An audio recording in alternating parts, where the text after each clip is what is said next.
selamat malam. Menurut penelitian, penggunaan masker pada orang yang sudah divaksinasi mampu menghindarkan infeksi virus COVID-19 hingga 90% dan apabila tertular mampu menurunkan resiko kematian hingga 73%. Hal ini membuktikan masker dan vaksin memiliki peran yang sangat penting dalam mencegah penularan COVID-19. Salah satu upaya untuk membuat kampanye pakai masker dan vaksinasi ini berjalan efektif adalah dengan narasi perkawinan masker dan vaksin atau #nikahkan masker dan vaksin. Kampanye ini bertujuan untuk mengedukasi masyarakat bahwa ketika sudah divaksinasi, kita tetap harus patuhi protokol kesehatan. Salah satunya menggunakan masker. Selama 1 jam ke depan bersama saya Dana Dwika, kami akan membahas usaha penegakan disiplin protokol kesehatan melalui kampanye nikahkan masker dan vaksinasi dan seperti apa pelaksanaan protokol kesehatan ketika kita sudah melewati masa pandemi dalam program spesial Bersatu Melawan COVID-19.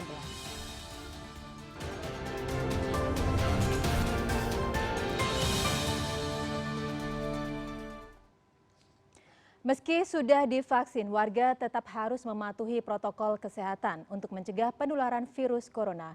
Kampanye inilah yang mendorong gerakan pakai masker, membuat iklan layanan masyarakat dengan mengawinkan masker dan vaksin. Saya berani, saya nekat, tulang besi, ototnya kawan. Sebuah iklan berdurasi singkat yang diinisiasi oleh gerakan pakai masker mendorong masyarakat tidak lalai meski sudah divaksin dan tetap harus mematuhi protokol kesehatan yakni menggunakan masker. Pesan ini menjadi penting agar masyarakat tidak lengah dan abai karena status pandemi virus corona belum dicabut oleh pemerintah, serta program vaksinasi belum usai. Kampanye tersebut digagas oleh Gerakan Pakai Masker dan Haku Hodo Internasional Indonesia yang menggunakan pendekatan humor agar pesan yang disampaikan dapat diterima semua kalangan. Nah, sebetulnya ini adalah cara lain untuk menyampaikan, ya, karena tadi saya sampaikan tadi itu di awal, itu bahwa memang yang menurut kami ini yang sangat penting dan menjadi kewajiban perorangan itu adalah memakai masker dan harus ikut vaksinasi. Itu sebetulnya. Tapi ini sekali lagi bahasa-bahasa yang untuk menarik perhatian orang, ya, karena ini dengan menikahkan masker dengan vaksin, orang jadi tanda tanya kan, apa ini maksudnya kan begitu, jadi menarik perhatian sehingga pesan kita bisa tersampaikan. Intinya seperti itu.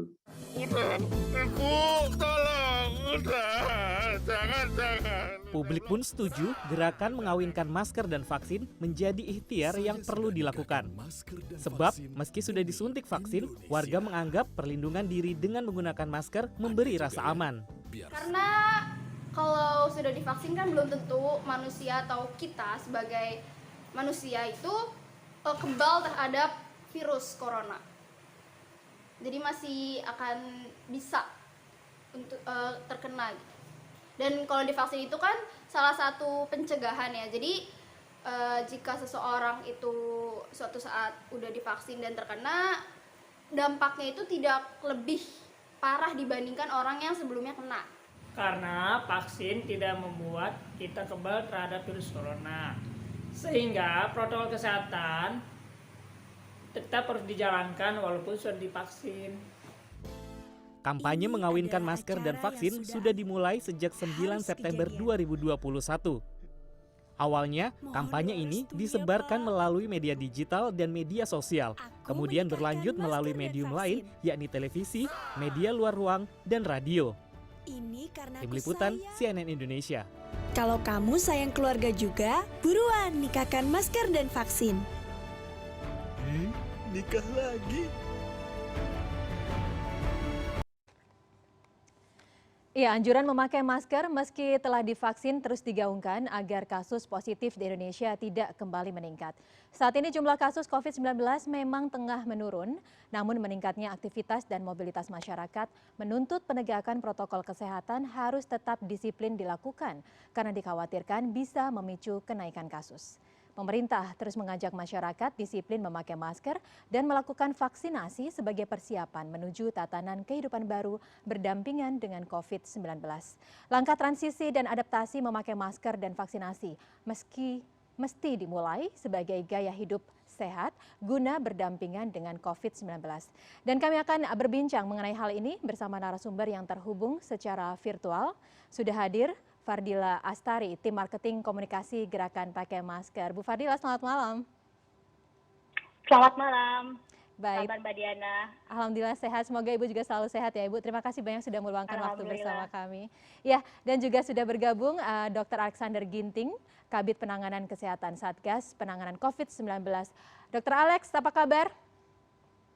Kabar baik. Terima kasih banyak dokter sudah bergabung bersama kami. Dan juga ada Ibu Mas Dalina Pane, Kabid Pengembangan Profesi PAEI, Fardila Astari. Selamat malam, Bu Mas Dalina. Selamat malam Mbak Diana. Ya. Assalamualaikum warahmatullahi wabarakatuh. Waalaikumsalam warahmatullahi wabarakatuh. Baik Bapak dan Ibu, terima kasih banyak sudah bergabung bersama kami. Sebelumnya saya akan memulai perbincangan ini dengan menanyakan ke Dr. Alex. Dr. Alex, bagaimana kalau Anda melihat situasi COVID-19 di Indonesia saat ini? Karena memang beberapa minggu terakhir tren kasus-kasus baru itu sudah mulai menurun. Kemudian sejumlah daerah juga sudah menerapkan PPKM level 1, 2, kemudian akselerasi vaksinasi begitu gencar dilakukan begitu. Bagaimana kondisi Indonesia di tengah pandemi saat ini, Dr. Alex melihatnya? Ya, kita sudah hampir 19 bulan dengan pandemi dan kemudian berbagai instrumen sudah digulirkan pemerintah dalam rangka menanggulangi COVID. Mulai kita dulu dengan PSBB, kemudian PPKM skala mikro, kemudian masuk kita ke PPKM darurat, dan kemudian PPKM dengan levelisasi 1, 2, 3, 4. Dan ternyata dalam 2-3 bulan ini kita lihat kondisi semakin membaik, bahkan laporan pada hari ini kasus positif itu hanya dilaporkan 633, tapi kasus yang meninggal lebih kurang 43. Artinya, kendati pun PPKM ini sudah banyak yang mencapai di level 2 dan level 1, itu transmisi virus masih ada di masyarakat. Dan bahkan di beberapa daerah itu masih ada di keluarga ataupun di kantor. Sehingga, kendati pun kita sekarang ini dalam keadaan landai, kita masih tetap melihat ini rentan untuk terjadinya lonjakan kasus. Kenapa rentan? Karena ada beberapa hal yang harus kita perhatikan di dalam kita mengendalikan masalah pandemi tersebut. Memang PPKM berhasil memulihkan kesehatan, dan kemudian pemulihan kesehatan tentu diiringi juga dengan pemulihan ekonomi, pendidikan, sosial budaya, olahraga, dan sebagainya. Tapi sebagai akibatnya bahwa terjadi social mixing, kemudian terjadi juga mobilitas yang tinggi. Dan kemudian juga memang vaksinasi sudah kita laksanakan, kita kejar baik daerah aglomerasi, daerah kota, bahkan juga sampai di daerah pedesaan. Tetapi ada juga kelompok-kelompok rentan yang memang harus punya target di atas 70-80%. Misalnya lansia, yang mereka komorbid, remaja, ibu hamil. Memang vaksinasinya sudah meluas di kabupaten kota, tapi kelompok-kelompok berisiko ini termasuk yang disabilitas juga harus tinggi. Jadi dalam kelompok-kelompoknya juga harus tinggi. Nah, kemudian catatan kita yang terakhir adalah bahwa varian of concern, terutama Delta, dengan subvariannya ini jauh lebih cepat menular. Jadi kendati pun ada angka menurun, tapi kalau ini masuk, apalagi ada varian baru seperti ada Mu varian, yang sekarang ini varian of interest, ini juga membahayakan juga bagi keberlangsungan pelandaian pandemi kita di Indonesia. Oleh karena itu memang akhirnya pemerintah melakukan strategi berlapis, mengunci bandara, mengunci pelabuhan laut, agar tidak terjadi lompatan kasus yang dibawa oleh penumpang, baik warga negara asing maupun warga negara Indonesia, dengan melakukan karantina, pemeriksaan PCR 2 kali, dan kemudian harus sudah vaksinasi. Dan kemudian juga yang terakhir, kendati pun vaksinasi sudah lebih 100 juta pada dosis pertama, tapi ini jangan menjebak kita, akhirnya kita menjadi euforia bahwa kita sudah kuat, sudah ampuh, sehingga tidak jadi infeksi. Sebagai contoh, bahwa semua atlet yang datang ke Papua juga sudah divaksin. Tapi ternyata ada beberapa juga yang positif. Jadi artinya memang protokol kesehatan itu harus memang menjadi bagian dari etos kerja. Jadi bagian dari kehidupan. Iya. memakai masker, dan kemudian menjaga jarak, mencuci tangan. Oke, menjadi gaya hidup Sehingga sehat kita Kasatgas begitu ya dokter? COVID-19 Nasional, Jenderal Gani Warsito, ngajak orang semua untuk pakai masker. Oke. Makanya ada gerakan maskerisasi dari berbagai provinsi, kabupaten, kota yang tersebar di seluruh Indonesia. Saat ini oleh Satgas itu Iya. ditekankan, tanpa meninggalkan juga 3T dan 3M. Iya. Jadi inilah gambaran yang ada, dan ini menjadi tugas dan tanggung jawab kita untuk bersama-sama menjaganya. Iya. Jadi bukan hanya tugas pemerintah, tapi juga masyarakat untuk bisa mengendalikan pandemi tersebut. Iya, artinya meskipun kasusnya sudah landai, tapi jangan terlalu euforia dulu, karena seperti yang tadi Dr. Alex sampaikan bahwa masih ada kemungkinan bahwa kasus ini akan kembali naik jika masyarakat tidak patuh atau tidak disiplin terhadap protokol kesehatan, gitu ya Dr. Alex. Saya ke Ibu Mas Dalina. Ini apakah masih terlalu dini kalau kita menyampaikan ini adalah sebuah masa transisi dari pandemik menjadi endemik, Bu Mas Dalina? Ya, jadi saat ini kita harus mengapresiasi apa yang terjadi di Indonesia. Penurunan kasus sangat signifikan diikuti dengan parameter-parameter lain yang juga membaik dengan cepat ya. Seperti misalnya hospitalisasi kita juga rendah, tapi PR kita masih di angka kematian. Walaupun jumlahnya makin turun, tetapi kalau dibandingkan kasus baru, jumlah kematian kita masih cukup tinggi ya. Jadi ini yang masih menjadi PR kita. Tetapi di dalam penurunan kasus tersebut, kita masih berada pada kondisi transmisi komunitas. Di dalam kondisi transmisi komunitas itu, baik dia level 1 sampai 4, kemungkinan peningkatan dan penurunan kasus masih lazim terjadi. Jadi fluktuasinya masih ada. Memang hari ini beberapa hari terakhir sudah kurang dari 1.000, tetapi penurunannya masih fluktuatif. Artinya sekali naik, kemudian turun lagi. Nah, mestinya penurunan itu berjalan sistematis menuju ke titik yang paling rendah yang pernah kita capai. Jadi ini yang masih menjadi perhatian kita pada transmisi komunitas ini. Oke, iya, dan untuk bisa mencapai penurunan yang maksimal ini, saat ini sudah ada gerakan pakai masker yang cukup unik ini Bu. Ini gerakan pakai masker saat ini malah mengajak masyarakat Indonesia untuk nikah secara massal begitu. Ini Bu Fardila, seperti apa ini kampanyenya begitu?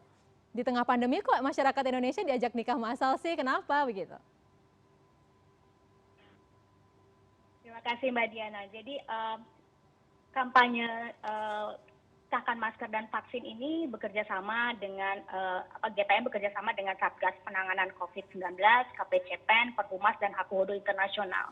Jadi di latar belakanginya tuh pada bulan Januari 2021, pada waktu itu ketika euforia kedatangan vaksin menyebabkan masyarakat mulai lalai dan berpikir sudah ada vaksin, tidak perlu lagi pakai masker gitu kan ya. Kemudian ada PPKM gitu kan, kita menunda campaign tersebut.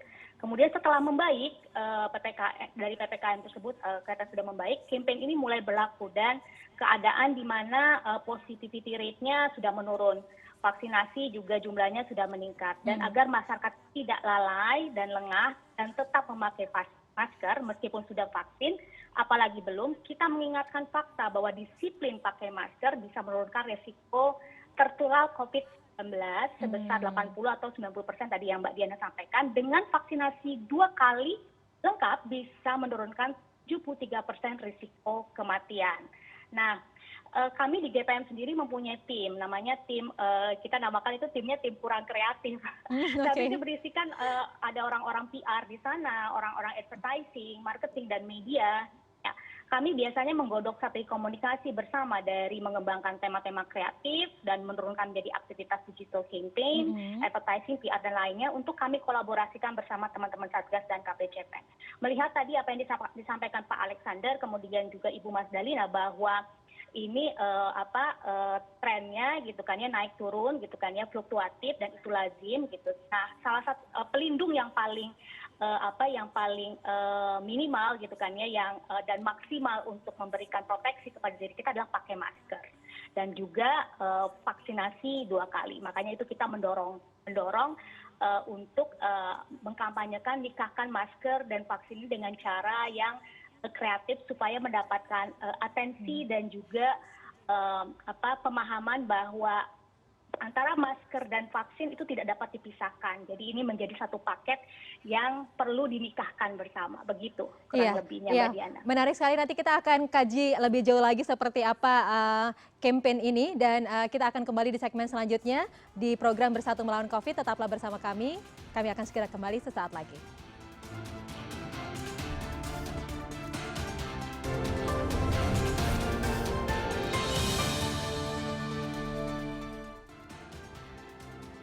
Iya, Anda kembali di program spesial Bersatu Melawan COVID, masih dengan topik disiplin prokes dengan nikahkan masker dan juga vaksin. Tadi kita di segmen 1 juga sudah mengulas bahwa kurang lebih Indonesia ini berada dalam pusaran pandemi kurang lebih selama 19 bulan.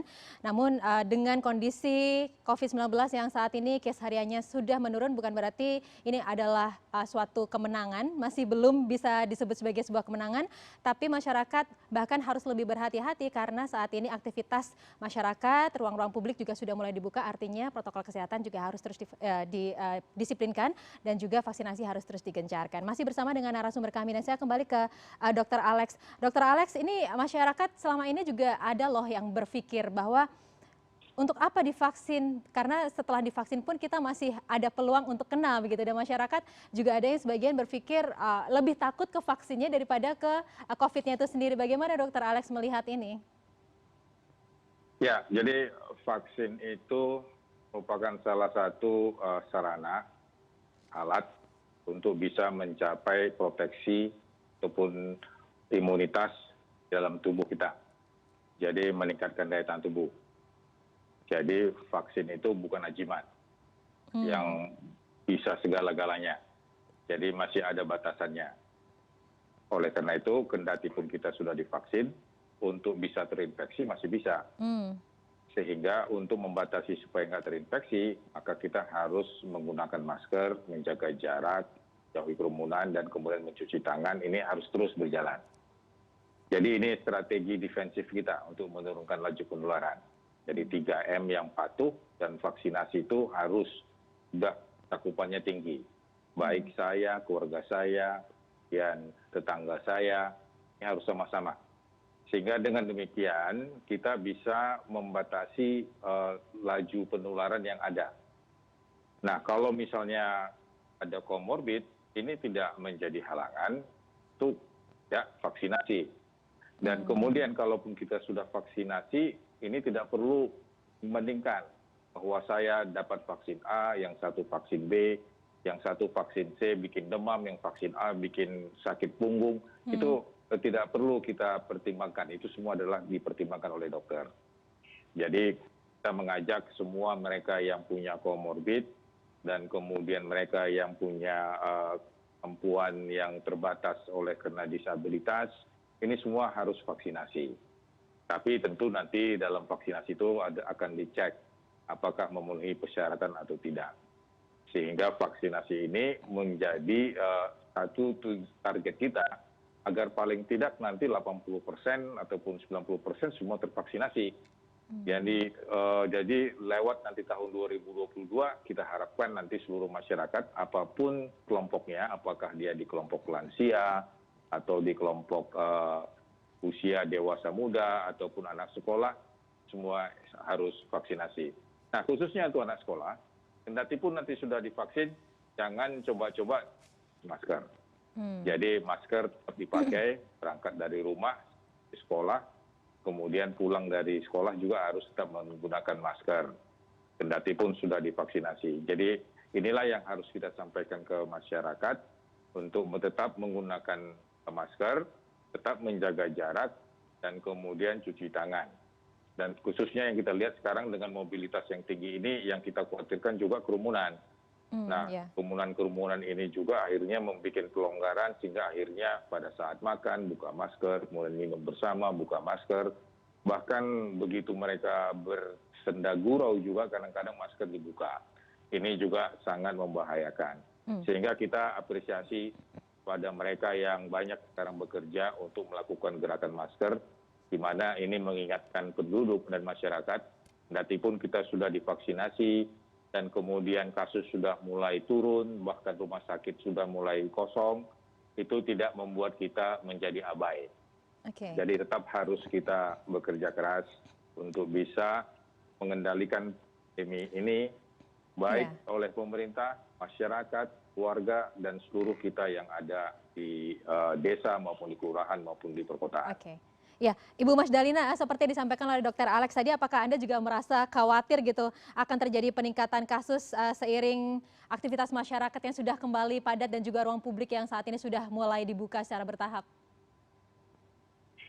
Sebenarnya jika pengendalian itu tepat sasaran, sesuai dengan basic control atau teknik pengendalian yang standar, kemudian juga masyarakat mematuhi protokol kesehatan, perekonomian, pendidikan, dan kehidupan sosial kita mestinya tidak terlalu banyak terganggu. Tetapi memang ada beberapa bagian yang harus kita waspadai. Seperti misalnya adanya mutasi-mutasi baru yang bisa meningkatkan jumlah kasus dalam waktu yang cepat. Nah, ini yang harus diwaspadai. Pada saat itu terjadi, maka solusinya adalah stay at home selama 1-2 kali masa inkubasi. Di banyak negara mereka melakukan lockdown, tetapi kalau di Indonesia PPKM, baik itu darurat maupun PPKM sesuai dengan level, itu dilakukan oleh pemerintah. Kekhawatiran tentu ada, tetapi mestinya itu tidak kemudian membuat kita berhenti untuk melalui kehidupan ini. Jadi tetap saja kepada masyarakat kita menghimbau untuk terus melakukan protokol kesehatan, dan kepada pemerintah kita juga menghimbau agar 3T tetap dikuatkan, testingnya jangan berhenti, kemudian tracingnya juga harus terus ditingkatkan, dan terutama vaksinasi itu harus dikejar.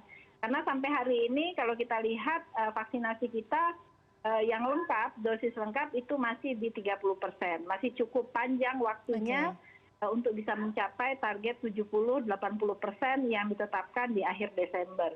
Nah, ini yang harus dikejar dalam sisa waktu sampai akhir Desember, Mbak Diana. Bu, apakah artinya ketika kita ingin memasuki ke fase endemik itu vaksinasi lengkap sebesar 100% itu menjadi syarat mutlaknya, Bu? Sebenarnya tidak harus 100%, 70% biasanya WHO menetapkan, tapi pada penyakit-penyakit yang bisa terjadi reinfeksi, biasanya cakupan itu dinaikkan menjadi 80-85%. Dan permasalahan cakupan ini memang terjadi di seluruh dunia, bukan cuma di Indonesia. Jadi WHO sudah membuat regulasi tentang bagaimana distribusi vaksin yang keadilan bagi semua negara, dan kita juga mendorong pemerintah untuk bisa menghasilkan vaksin sendiri, produksi dalam negeri, sehingga kita tidak lagi kesulitan untuk mencapai atau dalam ketersediaan vaksin. Baik. Dr. Alex, kalau kita melihat dengan mobilitas masyarakat yang begitu tinggi kembali begitu ya, seperti yang kita ketahui selama ini bahwa kita dianjurkan untuk selalu menjaga jarak, kemudian menghindari kerumunan, kemudian menghindari ruangan-ruangan dengan poorly ventilated gitu ya. Itu apakah itu masih bisa atau cukup relevan diterapkan dalam situasi sekarang begitu, di mana mobilitas dan juga aktivitas masyarakat saat ini sudah seolah-olah pulih begitu, dokter? Apa yang bisa Anda sarankan? Ya, masih ada instruksi Mendagri nomor 5354 yang mengatur pengawasan pengendalian dari dan termasuk juga dari posko PPKM. Sehingga posko PPKM di tingkat desa, kelurahan, kabupaten, kota ini harus terus-menerus bekerja melakukan pengawasan dan pengendalian. Kita sudah memang buktikan bahwa posko PPKM ini berhasil menekan mobilitas. Dan kemudian posko PPKM berhasil mendorong supaya masyarakat tetap melaksanakan 3M, dan kemudian pemerintah melakukan 3T, dan kemudian juga mengajak untuk melakukan vaksinasi. Kendati juga memang dibantu oleh TNI, Polri, dan Pemda dalam rangka mensukseskan vaksinasi tersebut. Sehingga PPKM ini harus terus-menerus ingatkan, mengendalikan, mengawasi, dia tidak boleh berhenti bekerja. Kendati pun kasus sudah mendekati yang sangat titik terendah. Demikian juga bahwa isoter yang sudah disiapkan pemerintah ini tetap harus standby. Karena sekarang sudah menggunakan aplikasi Peduli Lindungi. Jadi kalau di aplikasi Peduli Lindungi itu warnanya hitam, maka berarti dia terinfeksi, terkonfirmasi. Sehingga dia harus sebenarnya dia masuk di isolasi. Apakah itu isoman ataupun isoter. Hanya kekurangannya kalau dia isoman, di rumahnya ada ada ibu hamil, anak-anak, ini akan menjadi transmisi di keluarga, muncul klaster keluarga. Karena itu bagi mereka yang mereka terinfeksi, terkonfirmasi sebaiknya ke isoter. Demikian juga bahwa kalau aplikasi Peduli Lindunginya misalnya warnanya merah, berarti belum divaksinasi, harus direspon, segera divaksin. Jangan misalnya dia datang ke mal, tahuan dia merah, kemudian disuruh pergi saja. Dia harus ditangkap, kemudian dikasih advokasi, kemudian harus didorong supaya vaksinasi. Demikian juga mereka yang aplikasi Peduli Lindunginya yang warnanya kuning. Apakah dia penintas atau sudah vaksinasi sekali. Ini juga harus diingatkan supaya dia melaksanakan vaksinnya 2 kali. Kalau dia penintas, kalau dia tidak dirawat rumah sakit dalam tempo 4 minggu setelah dia sembuh, dia harus divaksin. Kalau dia dirawat mungkin sakitnya sedang berat, mungkin 3 bulan setelah itu divaksin. Jadi aplikasi Peduli Lindungi itu di samping dia melihat apa statusnya, apa warnanya, mesti ada juga respons.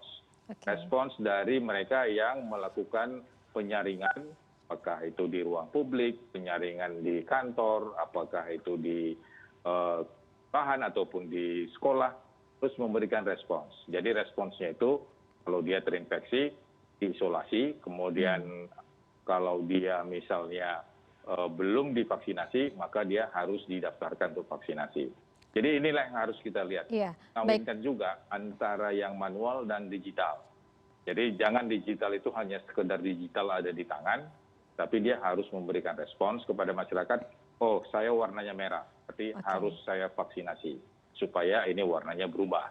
Dan kemudian kalau dia hitam, berarti saya harus isolasi, sampai 2 minggu kemudian kalau misalnya saya membaik, maka itu akan berubah jadi hijau kembali kalau dia sudah vaksinasi, ataupun dia kuning kalau dia belum vaksinasi. Jadi ini yang harus disampaikan ke masyarakat, dan kemudian terus-menerus kita harus bisa mengendalikan 3M, agar kita tetap menghindari kerumunan, kalaupun ada libur panjang, jangan perlu beramai-ramai pergi untuk liburan panjang sehingga terjadi infeksi. Karena pengalaman kita, libur panjang banyak sekali berkontribusi untuk terjadinya kenaikan kasus. Iya, dan apalagi kita sekarang sudah tahun 2020 dan kemudian di awal 2021. Ya, apalagi kita sudah menuju ke akhir tahun, biasanya akan ada libur panjang di sana, semoga tidak terjadi lonjakan kasus. Baik, kita akan melanjutkan perbincangan kita sesaat lagi di segmen selanjutnya. Kita akan mengulas bagaimana strategi supaya kampanye nikahkan masker vaksin ini bisa efektif di masyarakat. Tetaplah bersama kami.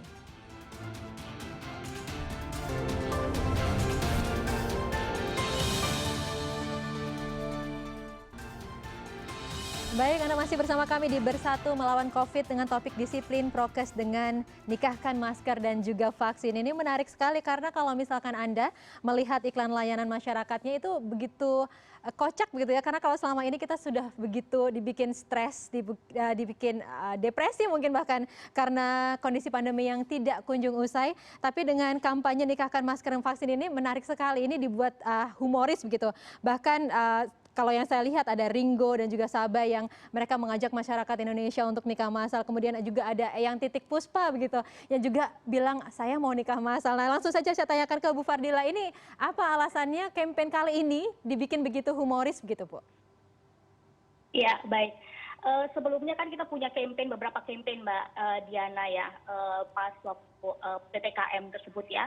Jadi ada TVC tahan diri atau bisa mati, itu kan dilatar belakangi pada pertengahan Juli 2021, pada waktu itu angka penularan tuh mencapai ya 56.000 sekian ya. Begitu pula angka kematian harian itu yang cukup menakutkan ya. Kemudian juga kita punya campaign bebas di rumah dengan latar belakang mengajak teman-teman muda supaya jangan jenuh di rumah gitu kan ya. Kita membuat beberapa challenge di sana gitu. Kemudian juga ada campaign Ogade vaksin situ aman gitu. Itu dilatar belakangi dengan ketika waktu itu masih tinggi-tingginya orang tidak mau vaksin. Waktu itu salah satunya kalau nggak salah berdasarkan data itu ada 20% masyarakat yang tidak mau divaksin. Nah, untuk campaign yang nikahkan masker dan vaksin ini sebetulnya setelah mereka jenuh dan lelah dengan di rumah gitu kan ya, kemudian juga dengan campaign tahan diri atau bisa mati yang cukup menakutkan gitu. Jadi kita buat sekarang kampanyenya lebih menarik dan lebih kreatif supaya masyarakat tertarik dan memahami kenapa pakai masker itu penting dan kenapa divaksinasi lengkap 2 kali juga itu penting. Nah, nanti segmennya itu ada segmen untuk anak-anak muda untuk yang kita buatkan di campaign di sosial media. Karena antara 18 sampai 34 tahun biasanya cukup mendominasi sosial media. Nah, kami menggunakan TVC, melalui TV dan adlibs di radio itu untuk menjangkau usia 45 tahun ke atas dengan harapan dapat menjangkau masyarakat baik di perkotaan maupun di pedesaan. Seperti tadi yang Mbak Diana sampaikan bahwa versi adlibsnya itu ada ajakan nikah masker dan vaksin bersama yang Titi Puspa, Mas Ringo Agus dan Mbak Sabai dan Mas Arman Maulana juga ya. Nah, kolaborasi tetap kami lakukan bersama Satgas Penanganan COVID-19, KPCPEN, Perhumas, Hakodo Internasional dan yang lainnya. Kami juga bekerja sama dengan Perhumas Muda ya untuk menjangkau anak muda, rumah milenial misalkan ya, kemudian juga ada Dewan Masjid Indonesia, kemudian juga private sector juga untuk bersama-sama berkolaborasi.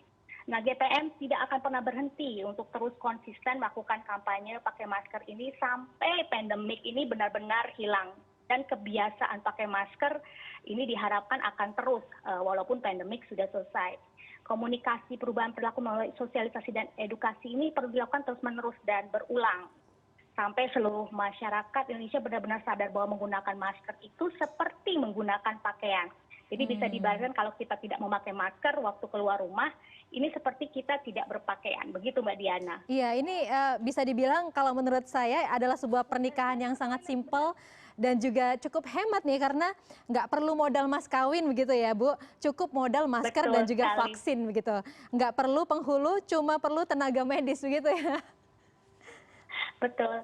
Dan kalau Mbak Diana lihat, kalau yang takut divaksin kan di dalam di videonya juga ada mas-mas yang sangat takut divaksin. Ternyata kan ketika divaksin selesai dia nggak apa-apa ya, seneng-seneng aja gitu. Ini sebenarnya visualisasikan bahwa nggak perlu takut divaksin gitu ya, bahwa sebenarnya ketika divaksin itu cuma sekali waktu sekali vaksin gitu kan udah selesai gitu kan ya, tinggal nanti melanjutkan yang kedua kalinya begitu Mbak Diana.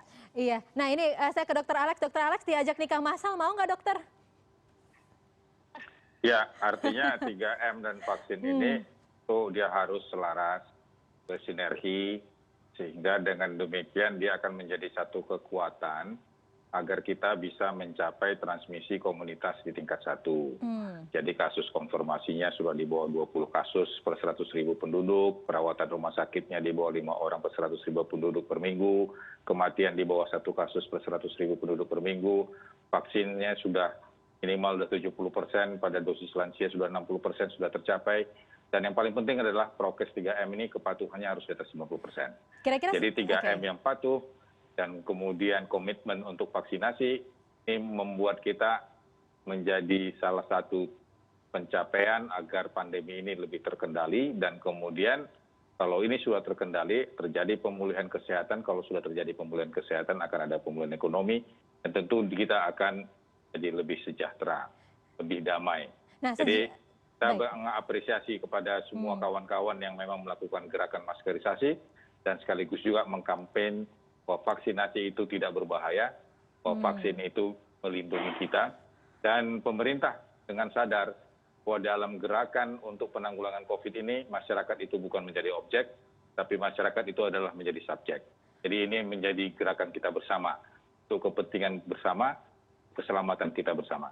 Nah, tapi sejauh ini dokter melihat apa saja sih kendala-kendalanya untuk bisa mencapai target itu, dokter? Ya, artinya memang di sini kalau 3M yang patuh, kemudian kepatuhan protokol kesehatan yang harus di atas 90%, yang penting di situ adalah perubahan perilaku. Jadi perubahan perilaku itu yang harus memang sudah mendarah daging. Artinya sebagaimana yang disampaikan Mbak tadi, bahwa kalau kita keluar rumah, ya otomatis sudah pakai masker.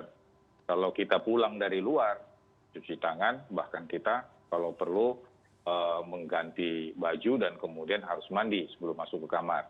Jadi ini adalah kehidupan yang model baru yang mungkin tidak kita temukan beberapa tahun yang lalu.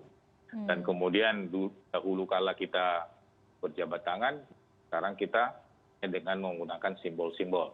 Tetapi simbol tersebut bukan berarti menjauhkan kita secara sosial, hanya secara fisik kita menjaga jarak supaya tidak terjadi kontak. Dan ini memang harus menjadi yang terimplementasi dalam kegiatan kita sehari-hari, termasuk juga di dalam kita misalnya masuk ke dalam satu kegiatan-kegiatan sosial. Sebagaimana ini ada pesta, ada perkawinan, kemudian ada acara perkabungan, ini semua harus memang kita jaga. Kendati pun kita penuh dengan luapan emosi, tapi jaga jarak itu harus ada. Dan kemudian masker itu sudah bagian dari peralatan kita. Jadi kalau kita keluar rumah, kita harus punya masker cadangan, punya masker sendiri. Dan satu lagi mungkin yang perlu kita ingatkan juga, masker itu bukan di dagu. Jadi masker itu juga bukan di atas daripada hidung, tapi dia akan menutup hidung dan mulut secara proporsional. Dan ini juga harus disampaikan. Dan kalau dia sudah basah, itu harus diganti. Kemudian juga kalau sudah lebih 4 jam terus-menerus di daerah terinfeksi, ini pun juga ada tata kelolanya, kemana melepas masker. Masker itu juga jangan dibuang di sembarang tempat. Karena masker itu juga bisa terinfeksi. Karena itu masker itu dibuanglah pada tempat yang sudah disiapkan. Kalau kita ada di restoran atau di rumah makan, masker itu jangan diletakkan di atas meja makan. Jadi ini yang harus memang perlu disampaikan secara terus-menerus, termasuk di rumah. Kan diletakkan di meja makan, diletakkan di sembarang tempat, kemudian dipakai lagi. Jadi kalau kita sudah pakai, ini juga harus dibuang. Jadi ini harus terus disampaikan ke masyarakat. Karena kalau penggunaan masker itu tidak baik, dia akan juga menjadi sumber infeksi. Iya, itu Dr. Alex sudah mengingatkan kita bagaimana protokol yang harus kita jalankan supaya diri kita terlindungi begitu. Saya ke Bu Mas Dalina mungkin menambahkan dari apa yang disampaikan oleh Dr. Alex. Jadi sebenarnya work safely protocolsnya itu harus seperti apa, Ibu? Karena seperti yang kita ketahui bahwa saat ini misalkan angkutan-angkutan publik juga sudah mulai dioperasikan dengan 100% penumpang, bahkan begitupun pesawat, Transjakarta dan lain-lain. Jadi harus seperti apa prokes yang harus kita jalankan ketika kita berada di situasi seperti itu? Ya, jadi gabungan antara penggunaan masker, kemudian juga menjaga jarak dan sering cuci tangan. Nah, ini yang menjadi krusial ketika kita berada di wilayah publik, di mana banyak orang menyentuh berbagai barang. Maka mencuci tangan adalah satu kebiasaan yang baik ya. Mencuci tangan, karena itu kita mendorong pemerintah untuk bisa menyiapkan fasilitas-fasilitas cuci tangan di area publik supaya ketika mereka menyentuh barang-barang di arena yang banyak orang itu mereka difasilitasi oleh pemerintah. Begitu juga masyarakat diingatkan untuk bisa menjauhi kerumunan. Nah, kita sebenarnya berharap banyak dari Peduli Lindungi agar bisa juga memberikan kewaspadaan kepada kita terkait dengan mereka-mereka yang memiliki risiko tinggi untuk menularkan. Jadi yang hitam itu sebaiknya kita juga bisa melihat orang-orang sekitar kita. Jadi jangan hanya pemerintah yang melihat, tetapi kita juga bisa melihat apakah kita berada pada kumpulan orang-orang yang aman ya dari infeksi. Dan kita juga meminta masyarakat untuk bisa mendorong mereka kembali ke rumah. Kalau sudah diketahui, jangan hanya tidak boleh masuk mal, tapi memang mereka harus didorong untuk ke isolasi-isolasi tertentu maupun kembali ke rumah ke isolasi mandiri. Sebenarnya tidak ada silver bullet di dalam pengendalian, semua harus berjalan dengan baik. Iya. Baik Ibu Mas Dalina dan juga Dr. Alex, nanti kita akan mengulas lebih jauh sebenarnya bentuk perlindungan seperti apa yang bisa kita lakukan kepada keluarga kita yang masih belum divaksin, terutama ke anak-anak. Bentuk perlindungannya harus seperti apa, kita akan lanjutkan perbincangan sesaat lagi. Dan pemirsa jangan kemana-mana, Bersatu Melawan COVID akan segera kembali.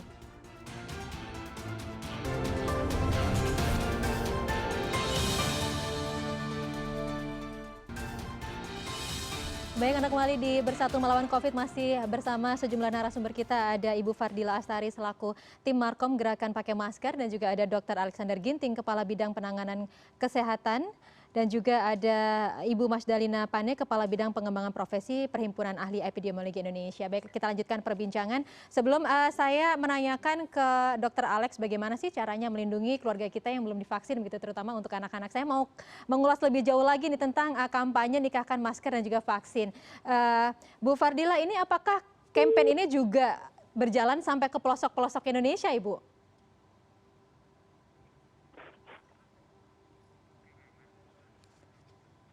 Oke, baik. Ibu Fardila?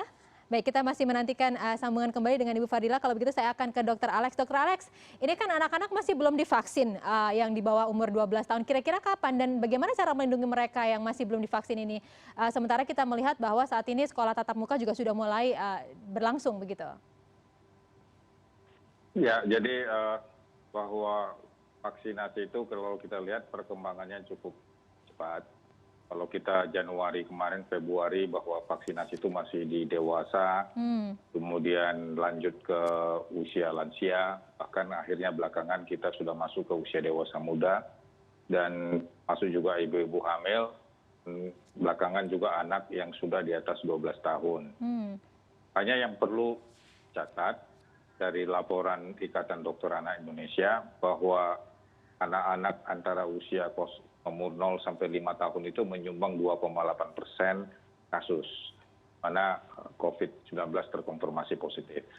Sedangkan antara usia sampai 6 sampai 18 tahun itu bisa menyumbang 9%. Jadi artinya anak-anak ini tetap saja berpotensi untuk terinfeksi kalau kita tidak menjaga dan melindunginya.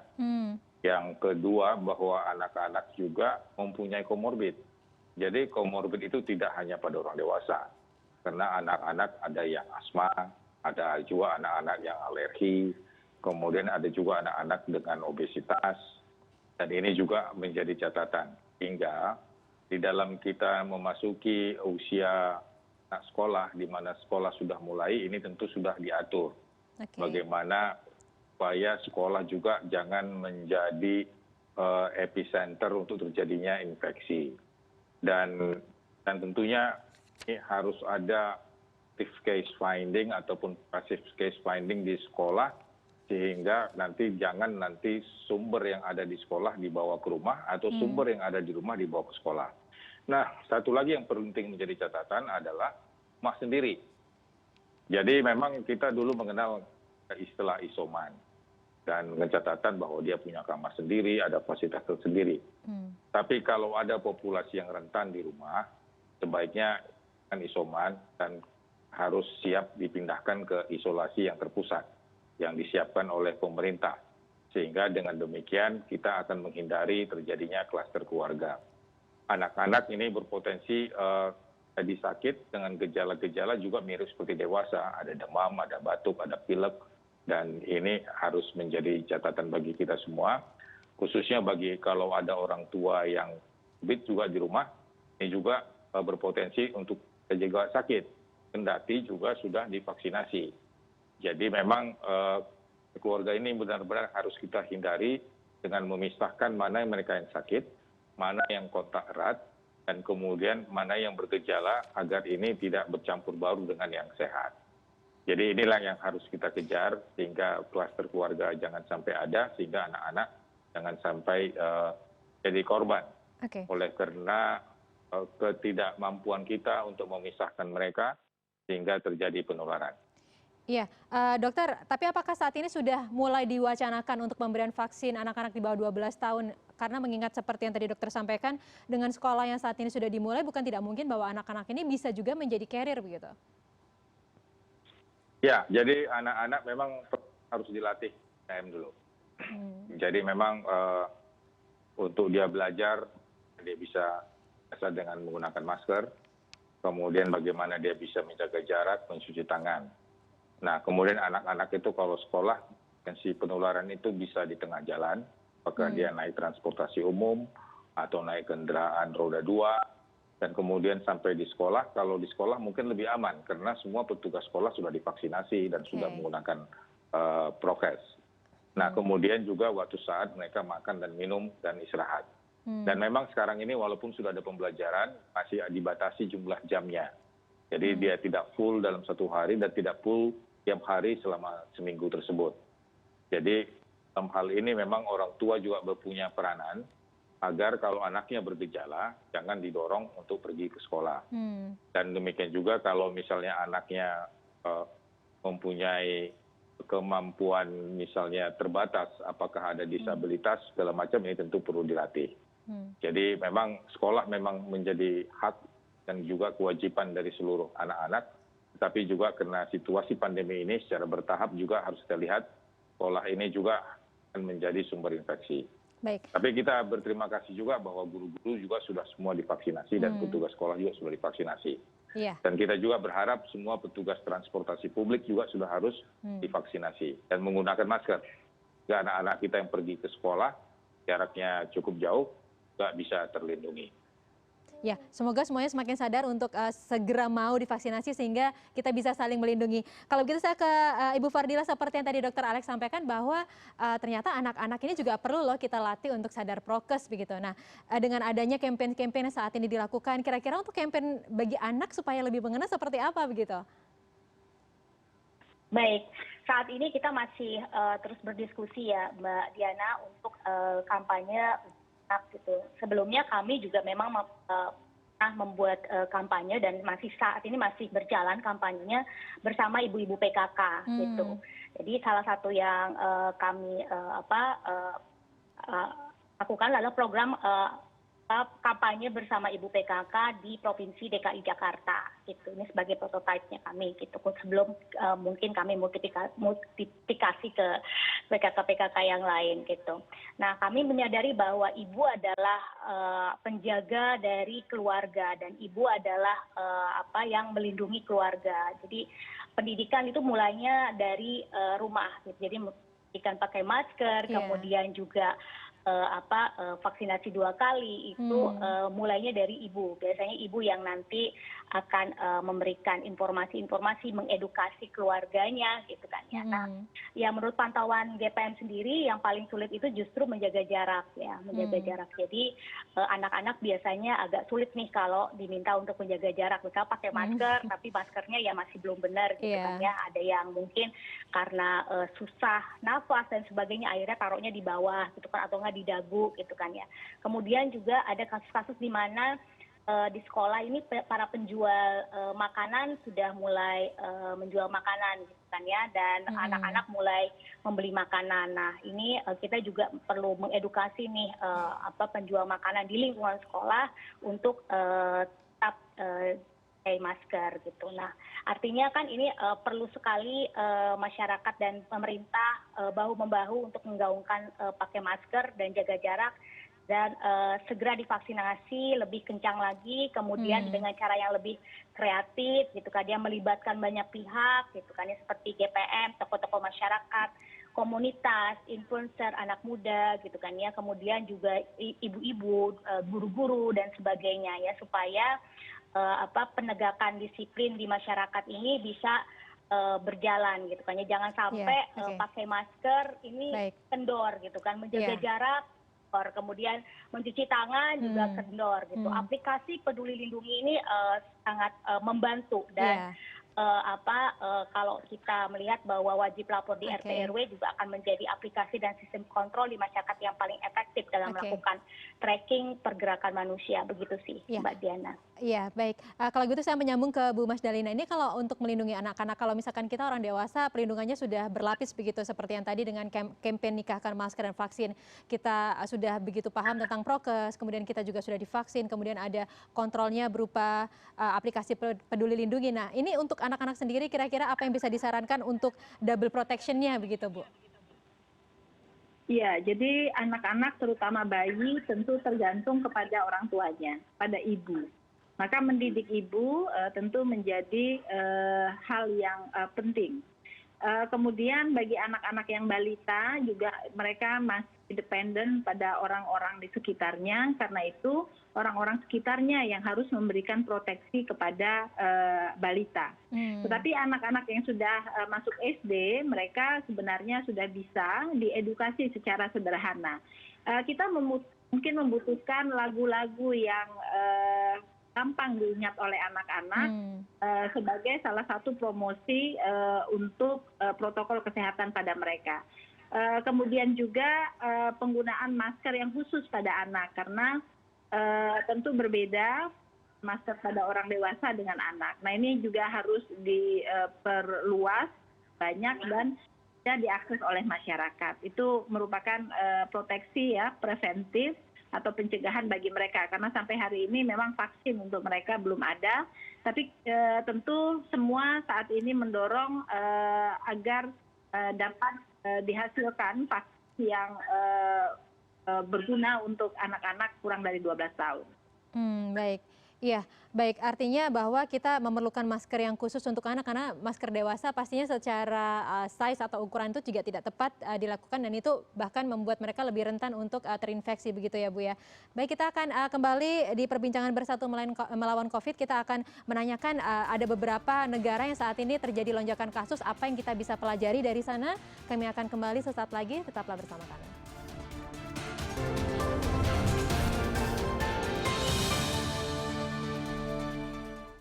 Ya, Anda kembali bersama kami di Bersatu Melawan COVID. Kita sampai di penghujung dialog kita pada hari ini. Saya mau ke Dr. Alex ini sebagai closing statement juga, dokter. Melihat negara-negara lain saat ini yang sudah mereda kasus COVID-nya tiba-tiba kembali melonjak, apa yang bisa menjadi atau hal apa yang bisa kita pelajari? Singkat saja. Ya, sekendatipun negara-negara itu sudah vaksinasinya tinggi, infrastrukturnya baik, masih terjadi kasus. Jadi berangkat dari sana, tentu ada hal-hal yang harus kita ikuti, yaitu pertama 3M yang patuh. Baik. Kepatuhannya harus di atas 90%. Yeah. Cakupan vaksinasi, ini sudah harus lebih di atas 70%. Dan satu lagi adalah T yang tinggi. Jadi dengan ini, kita akan bisa mengendalikan dari semua sisi, merangka menurunkan laju penularan, dan meningkatkan kapasitas respons. Baik, iya baik. Terima kasih banyak Dr. Alex. Dan juga ke Ibu Mas Dalina, silakan dengan closing statement-nya, singkat saja. Pandemi belum berakhir, tetap jaga kesehatan, tetap gunakan masker, tetap jaga protokol kesehatan, dan mari kita tuntaskan pengendalian pandemi ini sampai titik terendah. Ya, baik, terima kasih. Dan terakhir ke Ibu Fardila Astari. Baik, silakan Ibu dengan closing statement-nya. Baik, terima kasih.